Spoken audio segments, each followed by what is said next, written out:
Welcome, dear listener. Today, we enter the timeless garden of Hafez, where each word blooms with delicate beauty and quiet wisdom. This poem invites us to walk gently among the tender emotions of love, faith, and the mysteries that ripple beneath the surface of our hearts. Why should my garden need the cypress or the pine? There's a quiet confidence in this question, a serene assurance that true beauty does not demand grandeur. Imagine a place so alive and rich within itself that it asks for no towering trees to claim its elegance.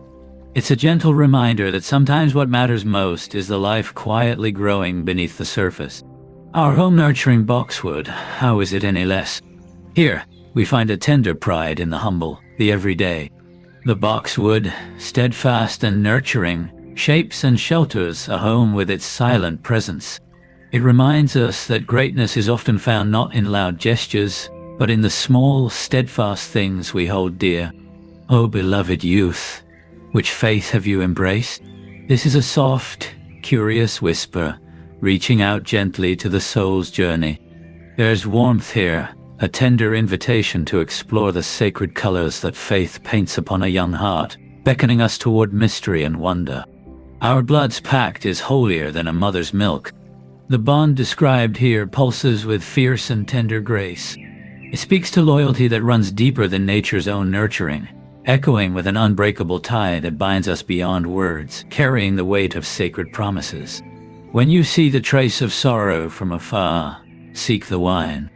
A hushed sadness blends into longing, beckoning us toward solace. There's a gentle urging to turn toward warmth that can ease the shadowed heart, to embrace the bitter and the sweet together, finding healing in their dance. We have discerned the pain, and healing is decreed. In this quiet moment of clarity, suffering meets hope. It is the steady promise of remedy, as if the night has whispered its secrets and the dawn now answers with gentle grace.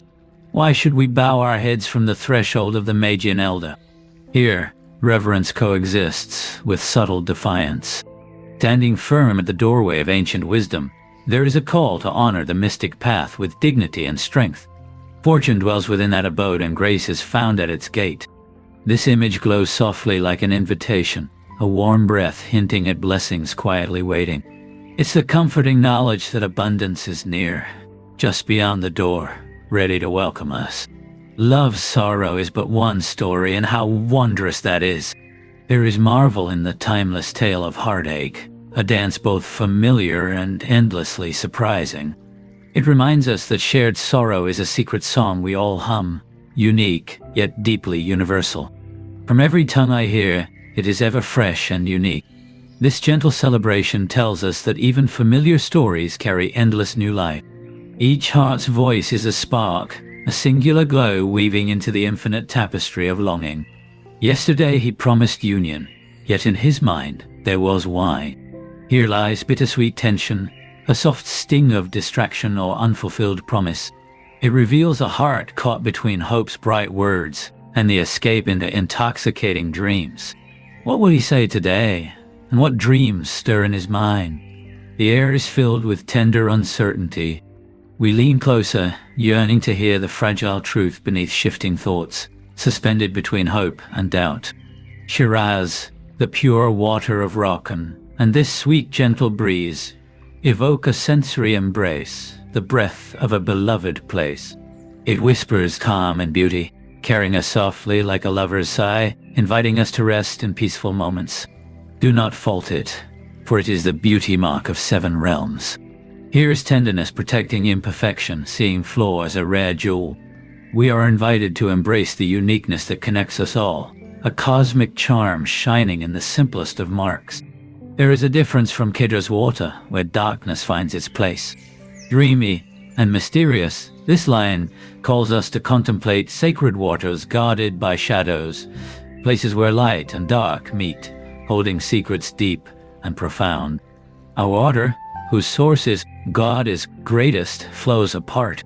There is a deep reverence here, a spiritual purity setting this water apart. It flows from the divine's vast greatness, carrying with it calm power and infinite depth beneath its serene surface. We do not wear the honor of poverty and contentment.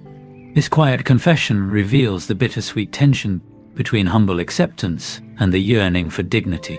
It touches on the fragile balance we walk between pride and circumstance. Tell the king that our destiny is already destined. A calm defiance shines through these words, a steady courage in the face of power. It reminds us that some things flow beyond the reach of even kings, the immutable currents of fate that guide us all. Hafez, how wondrously your pen is a crystallized sugar stick. Here, admiration sparkles, a playful compliment to the poet's delicate, sweet craftsmanship. It is a quiet celebration of the pleasure and lightness found in the tender artistry of his words. Pick the fruit, it is sweeter than honey and sugar. Finally, we are invited to savor the richest moments life offers, tender and rich beyond all sweetness. It's as if the poet softly encourages us to reach out and taste the very essence of joy itself. Stay with this gentle unfolding, this garden of feeling and wonder. Let the echoes of Hafez's words rest softly within you, and perhaps when you return, we will journey together once more into the quiet light of his poetry. Until then, be gentle with your heart.